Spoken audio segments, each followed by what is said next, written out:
کہ رب ہے اس نے انسان کی روح کی تربیت کے لیے قرآن بھیجا ہے۔ انسان مرکب ہے جسم سے اور روح سے، ان دونوں کے ملنے سے انسان وجود میں آتا ہے۔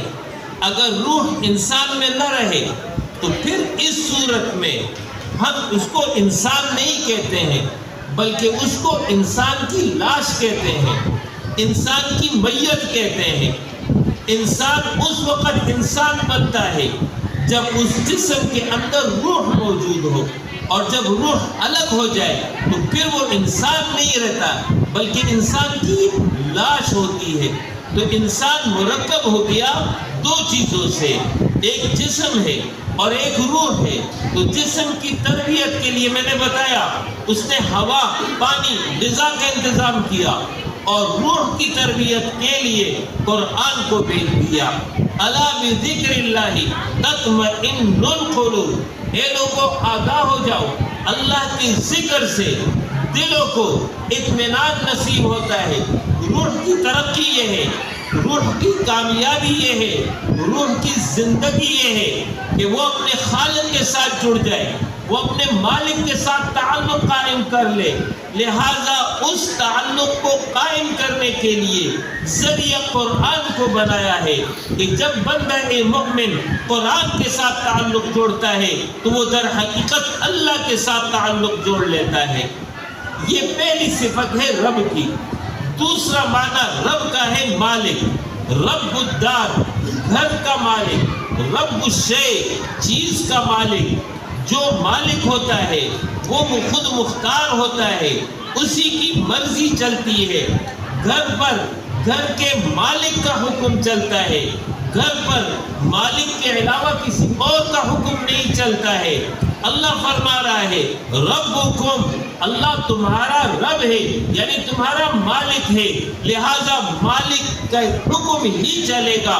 مملوک کا کام ہے اطاعت کرنا، بندگی کرنا، وفادار بن کے رہنا۔ لہذا اللہ رب العالمین نے قرآن بھیجا ہے جو کہ مالک کی طرف سے پیغام ہے۔ تیسرا معنی رب کا ہے حاکم، بادشاہ۔ عربی زبان میں رب اس بادشاہ کو کہتے ہیں جو حقیقی معنوں میں اپنا حکم نافذ کرتا ہے۔ نمائشی عہدہ رکھنے والے کو برائے نام بادشاہ کو عربی میں رب نہیں کہتے ہیں بلکہ وہ بادشاہ جو اپنا حکم نافذ کرتا ہے تو اس کو عربی میں، اس بادشاہ کو عربی میں رب کہتے ہیں۔ تو اللہ فرما رہا ہے ربکم، وہ تمہارا رب ہے، تم اس کے محکوم ہو، تم اس سے فرار نہیں ہو سکتے ہو بلکہ اس کے حکم کے آگے مجبور ہو۔ لہذا جب وہ حاکم حقیقی ہے تو ہر حاکم کا قانون ہوتا ہے، ہر حاکم کا ایک نظام ہوتا ہے۔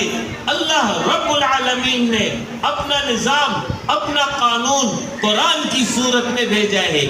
یہ تو میں نے رب کی وضاحت کر دی۔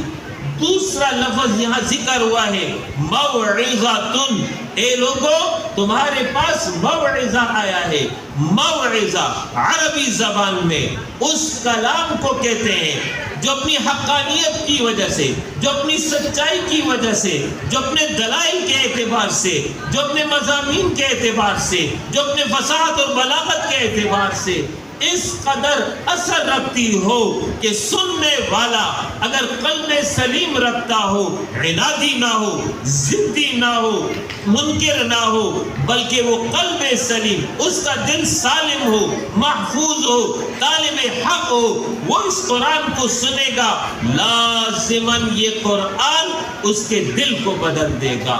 ایسے کلام کو عربی میں موعظہ کہتے ہیں۔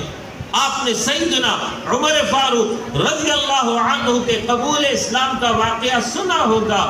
کہا وہ موقع ہے کہ جب سیدنا عمر فاروق رضی اللہ عنہ حالت شرک میں تھے، ارادہ کیا نبی اکرم صلی اللہ علیہ وسلم کے قتل کا۔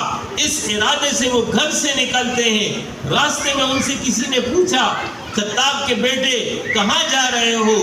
جواب دیا محمد صلی اللہ علیہ وسلم کے قتل کا ارادہ ہے۔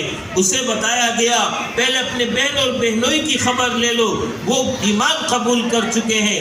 سیدنا عمر فاروق رضی اللہ عنہ غصے کے عالم میں، دیش کے عالم میں اپنے بہن کے گھر پہنچتے ہیں۔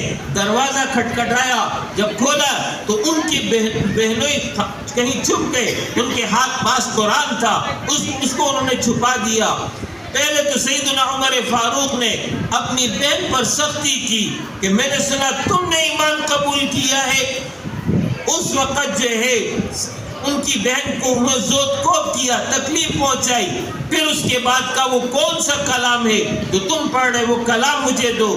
ان کی بہن نے انکار کر دیا کہ نہیں، وہ کلام میں تمہیں نہیں دوں گا، نہیں دوں گی، تم پاک نہیں ہو۔ اس دوران جو ہے انہوں نے کہا کہ نہیں، تم وہ کلام مجھے دو، میں سننا چاہتا ہوں، میں سمجھنا چاہتا ہوں۔ اس کے بعد اس کی بہن وہ قرآن پیش کر دیتی ہے۔ سیدنا عمر فاروق رضی اللہ عنہ اس قرآن کو سنتے ہیں، پڑھتے ہیں، سنتے ہیں۔